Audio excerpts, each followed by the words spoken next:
There's lots of talk about the Great Resignation and productivity dropping and things like that.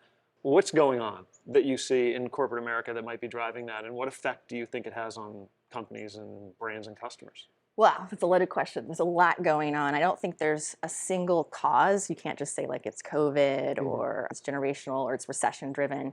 I think one of the things to remember is that there's a labor shortage right now. They were at the mercy of their employer previously.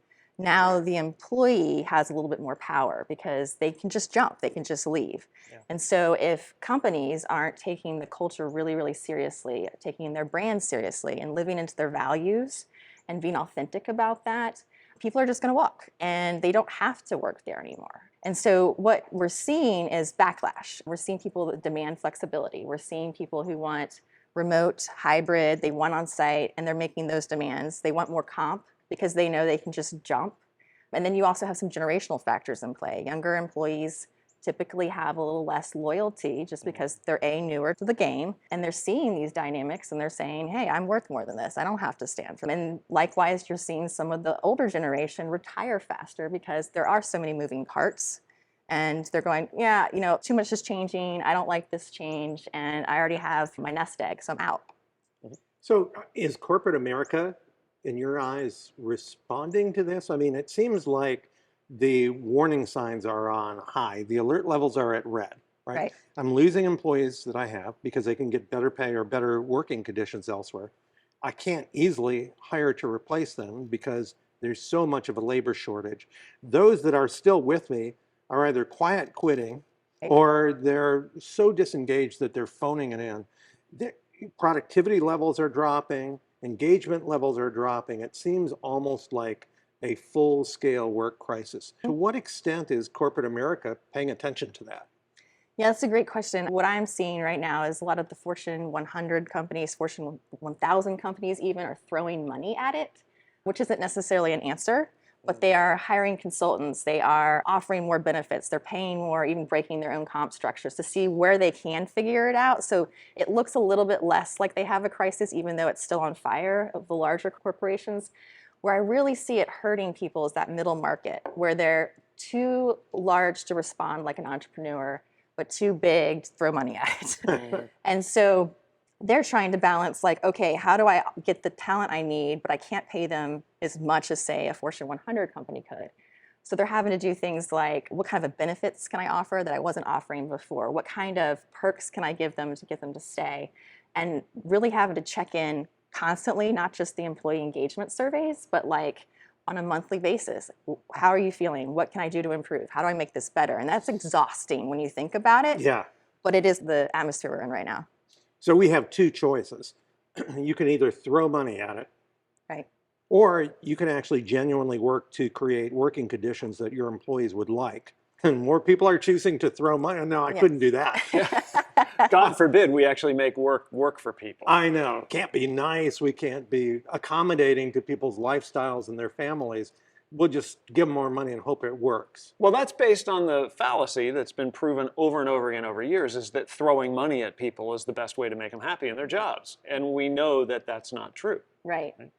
And there's definitely right now also a thing happening with like the remote hybrid on-site debate. And what I'm seeing companies unfortunately do is they don't implement their policies fairly or equitably. So they're saying, oh, well, Bob can work hybrid because he's a hard worker, but Sally can't. And then you break the trust really quickly.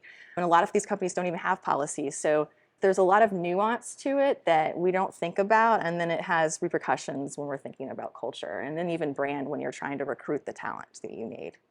It's interesting because Brand Federation was built even before COVID to be an entirely remote operation, allowing people to live where they wanted to live and work the way they wanted to work. That doesn't work for everyone. We acknowledge it works for our model exceptionally well. It doesn't work for everyone. Are people starting to figure it out, or is it still the great unknown?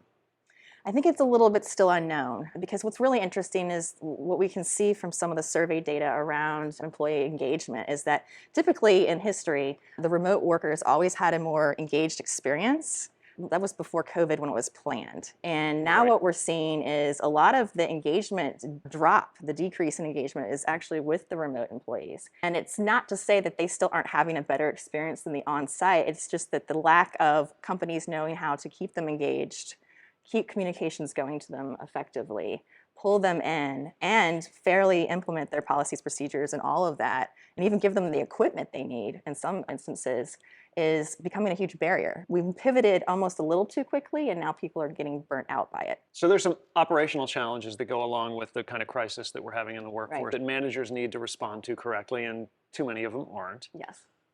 On the outside, in the external perspective, if we think about the role of brand, which is what we spend our days thinking about, as a way to address the HR crisis, how can brand help companies address a crisis with their workforce?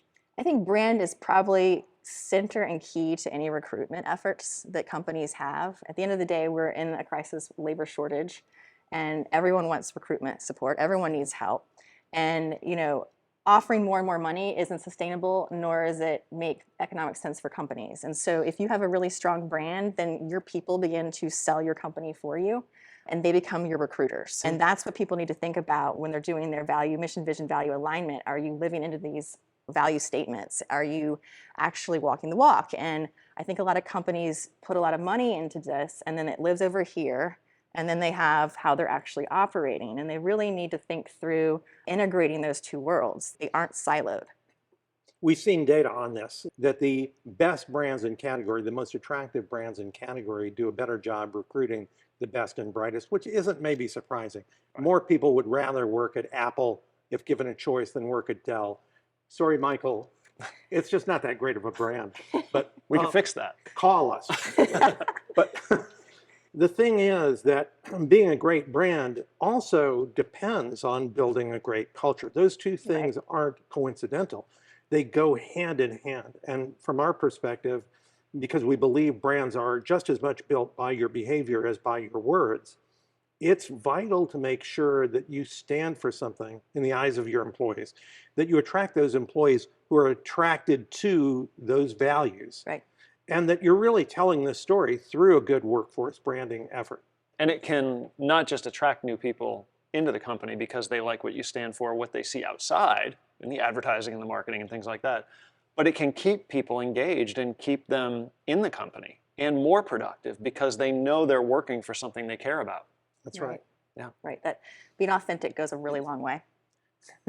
It seems so simple.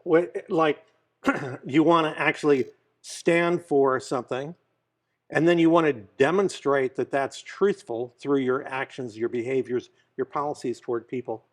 You want to make sure you're taking their lives and their needs into account and show them that they're valued, so that if you do all of those things, they're more engaged and they'll stay with you.